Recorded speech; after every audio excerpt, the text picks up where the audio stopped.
যেই মুহূর্তে নিউজটা করছি মুসলিম ভাইয়ের বউয়ের ফোন পাওয়ার পরে ঘুমাইছিলাম, ভাবছিলাম নির্বাচনের দিন আসলে গুজবের কারখানা, কোনটা বিশ্বাস করবো তো কোনটা করব না। তাহলে কি নাতির কাছেই দাদার পরাজয় ঘটতে যাচ্ছে? সারা বাংলাদেশে যতগুলো নির্বাচনী কেন্দ্র আছে এর মধ্যে ফোকাসেবল সবার কনসেন্ট্রেশন যে কয়েকটা সিটের মধ্যে একটা হচ্ছে মির্জা আব্বাসের ঢাকা ৮ ঐতিহাসিক, আর পাশাপাশি হচ্ছে নাসিরউদ্দিন পাটোয়ারি। আমি মাত্র 1 মিনিট আগে, আপনারা জানেন যে আজকে সারাদিন ভোট হয়েছে, যার যার মতন করে ভোট দিয়েছেন। তো সেখান থেকে ঢাকা ৮ আসনে মতিঝিল, শাহবাগ, রমনা, পল্টন, শাহজাহানপুর এখানে ভোটের 3টি কেন্দ্রের ফলাফল পাওয়া গেছে। তো 3টি কেন্দ্র দিয়ে তো রেজাল্ট হবে না, বাট 3টি কেন্দ্রে আমি যদি একটু আপনাদেরকে দেখাই, রেজাল্ট কিন্তু কন্টিনিউ আপডেট হবে। ধানের শীষের মনোনীত দাদা ওরফে মির্জা আব্বাস তিনি ভোট পেয়েছেন আপনার 1242টি। অপরদিকে সাপলা কলি প্রতীকে জাতীয় নাগরিক পার্টির দ্য ব্লুটুথ বয় নাসিরউদ্দিন পাটোয়ারি পেয়েছে 1249। তবে এইটার মধ্যে কিন্তু রেজাল্ট কানেক্টেড না, মাত্র 3টা কেন্দ্রের রেজাল্ট আসছে, আরো অনেকগুলো সামনে আসবে। তবে এই 3টাতে 7 ভোটে এগিয়ে আছে আপনার নাসিরউদ্দিন পাটোয়ারি। আমরা যদি দেখি যে আপনার অন্য কেন্দ্রগুলোর ফলাফল আসার সাথে সাথে সামগ্রিক চিত্র আরো স্পষ্ট হবে। তবে মির্জা আব্বাসের অনুসারী যারা আছেন ঢাকা ৮-এ তারা মনে করছে যে 2-3টা কেন্দ্রের ফলাফল দিয়ে আসলে পুরো চিত্রকে সামনে আনা যাবে না। অপরদিকে নাসিরউদ্দিন পাটোয়ারি বলছে যে ঢাকা ৮-এ ভূমিধস বিজয় নাকি শাপলাকলি প্রতীকের হবে।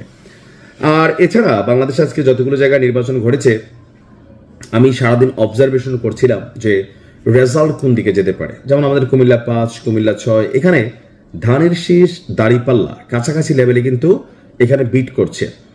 আর বেশিরভাগ অংশেই আমি যতটুকু দেখলাম সামগ্রিক চিত্র, যেহেতু ফ্যান বেস একটা বড়, এখানে লক্ষ লক্ষ মানুষ আমার সাথে কানেক্ট আছেন, এখন পর্যন্ত কিন্তু স্পষ্ট করে বলার সুযোগ নাই যে আসলে এখানে কি মানে বিএনপি আসলে ক্ষমতায় যাচ্ছে নাকি জামাত ইসলাম যাচ্ছে। অনেক আসনে জামাত এগিয়ে আছে, অনেক আসনে আবার বিএনপি এগিয়ে আছে। তবে আজকে সারাদিনের বেশ কিছু জায়গায় বেশ কিছু ঘটনা ঘটেছে। যেমন গতকালকে রাত্রে থেকে আমি দেখলাম যে জামাতের বেশ কিছু ঘটনা চোখের সামনে আসছে, দিনের বেলা আবার বিএনপিরও আসছে। যেমন জামাতের ঝিনাইদহ 4 আসনে সেখানে আমরা দেখলাম যে মানে ফলাফল কেন্দ্রের যে ফলাফল শীট এটা রেডি করা। এতদিন যাবৎ জামাতের যে পজিটিভিটিটা ছিল এরকম ছোট ছোট 2-1টা ঘটনায়, তারপরে জামাতের একজন ঊর্ধ্বতন নেতা তিনি আটক হলেন এয়ারপোর্টে প্রায় অর্ধ কোটি টাকা সহ, আরেকজন আটক হলেন। আবার আজকে দিনের বেলায় বিএনপির একজন প্রার্থী তিনিও আপনার ব্যালট ট্যালট মারা, ধানের শীষ সিল মারা প্রতীক নিয়ে কানেক্টেড হয়ে গেলেন। তো আসলে এই মুহূর্তে নির্বাচন সুষ্ঠু হয়েছে, তবে ভোটের হার কতটুকু বা কত % ভোট পড়েছে এটা রাজ্যতে গভীর হবে। আমি চেষ্টা করবো আপনাদেরকে আপডেট করতে। তবে এই নিউজটা করার মূল কারণটা ছিল যে এই মুহূর্তে আর এর মাঝখানে খুবই বড় একটা ভয়াবহ গুজব ছড়িয়ে পড়েছিল যে হান্নান মাসুদের ছোট ভাই, মানে হান্নান মাসুদের ছোট ভাইয়ের যে নিহত হওয়ার ঘটনাটা, আমিও এটা নিয়ে দেখলাম যে অনেক মানুষ এটা বিশ্বাস করেছেন। তো সর্বোপরি আমরা দেখলাম যে হান্নান মাসুদের ছোট ভাই বিএনপি নেতাকর্মীদের হাতে নিহত হয়েছে, এই যে খবরটা এটা ছিল গুজব, আসলে এরকম কোনো ঘটনা ঘটে নাই। তবে খেয়াল রাখতে হবে আজকে নির্বাচনের রাত, ফলাফলের রাত, অনেক গুজব আপনার নিউজ ফিডে আসবে। আপনি কোনো গুজব নিউজ দেখা সাথে সাথে কোনো রিয়াকশন দিবেন না। আমি আজকে সারাদিন কোনো ভিডিও করিনি, কারণ এই মুহূর্তে মেইন স্ট্রিম মিডিয়াতে আমরা দেখছি নির্বাচনের চিত্র একরকম, আর বিভিন্ন পেজ আইডি বা বিভিন্ন জায়গা থেকে নানা রকম তথ্য আসছে। ফলাফল যাই হোক, কেউ কারোর বিরুদ্ধে কোনো রকম কর্মকাণ্ডে লিপ্ত হবেন না, জড়িত হবেন না। দিন শেষে আমরা সবাই কিন্তু একই দেশের মানুষ, একই এলাকার মানুষ। সালামু আলাইকুম। যে নিউজ দিয়ে শুরু করেছিলাম বাংলাদেশ জাতীয়তাবাদী দল বিএনপিকে, কারণ আমি যখন এই নিউজটি করছি তখন মোটামুটি এতটুকু কনফার্ম হয়ে যাচ্ছে যে রাষ্ট্র ক্ষমতায় জামাত নয়, এনসিপি নয়, বা 11 দলীয় জোট নয়, যাচ্ছে বিএনপি। বিশেষ করে কুমিল্লার 11টি আসনের মধ্যেই 8টিতে বিএনপি চলে গেছে। শুধুমাত্র হাসনাত আব্দুল্লাহ তার আসন থেকে পেয়েছেন, আর বাকি ওই জায়গায় খুব বেশি সুবিধা করতে পারেনি জামাত ইসলাম। যাই হোক, আমার আজকে নিউজের জায়গাটা একটা অন্য জায়গায়। আমি আসলে একটা প্রার্থীর পক্ষে ব্যক্তিগত অবস্থান প্রকাশ করেছিলাম, সেটা ছিল তাসনিম জারা। তো দুর্ভাগ্যজনকভাবে তাসনিম জারা আসলে বাংলাদেশের রাজনীতি করার জন্য যোগ্য না। কোথাও না কোথাও আমরা বাংলাদেশে যেই ঐতিহ্যগত যে রাজনীতি আছে সেই রাজনীতির ধারাবাহিকতার বাহিরে গিয়ে নতুন বা ইয়াং বা ডাইনামিক বা ধরেন কি বলা হয় যে জাতিকে বদলে দেওয়ার মতন যে একটা এনার্জেটিক মেন্টালিটি মুড আছে, ক্রিয়েটিভিটি আছে, সে তাসনিম জারাদের জন্য আসলে বাংলাদেশের রাজনীতিরা। ফেসবুকে আমাদেরকে অনেকেই ভালোবাসে, ফেসবুকে লক্ষ লক্ষ ফলোয়ার থাকে, কিন্তু রাজনীতি এক জিনিস, ফেসবুক আরেক জিনিস, এটা প্রমাণিত হয়ে গেল। আমি যখন কথা বলছি ঢাকা 9 সংসদীয় আসনের প্রাথমিক নির্বাচনী ফলাফল মোটামুটি নিশ্চিত হয়ে গেছি আমরা। দুটি গুরুত্বপূর্ণ কেন্দ্রে বড় ব্যবধানে এগিয়ে আছেন ধানের শীষ প্রতীকের প্রার্থী হাবিবুর রশিদ হাবিব সাহেব। আপনার বেসরকারি সূত্রে প্রাপ্ত তথ্যগুলো বলছে তার নিকটতম প্রতিদ্বন্দ্বী হিসাবে রয়েছেন শাপলা কলি অর্থাৎ এনসিপির যিনি আছেন প্রতীক প্রার্থীর জাবেদ মিয়া। তবে বিএনপি এখানে শতভাগ জয়ী হতে যাচ্ছে।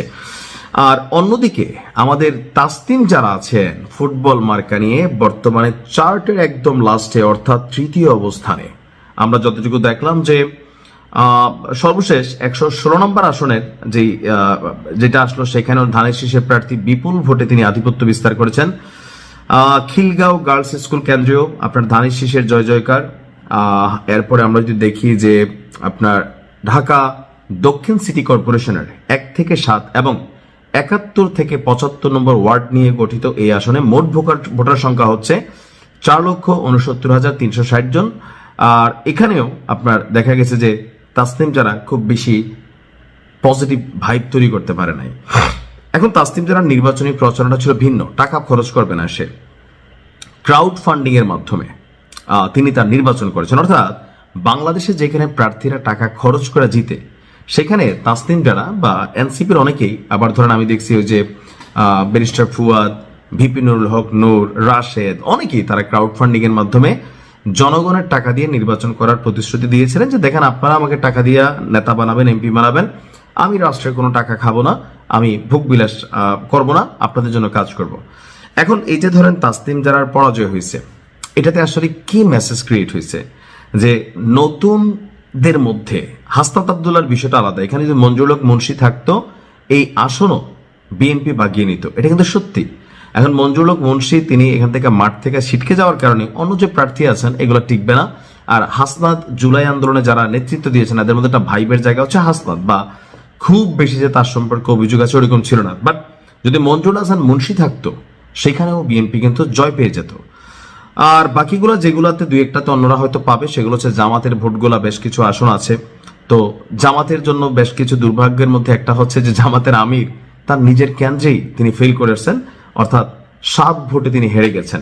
তো সবকিছু মিলিয়ে বাংলাদেশের রাজনীতিতে এটা স্পষ্ট যে যতটা গর্জে ততটা বর্ষে না।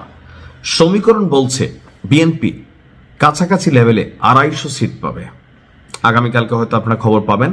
আর জামাত হয়তো 50 থেকে 70টা, অর্থাৎ বিএনপি 200 থেকে 230টা পাবে, জামাত 50 থেকে 70টা পাবে।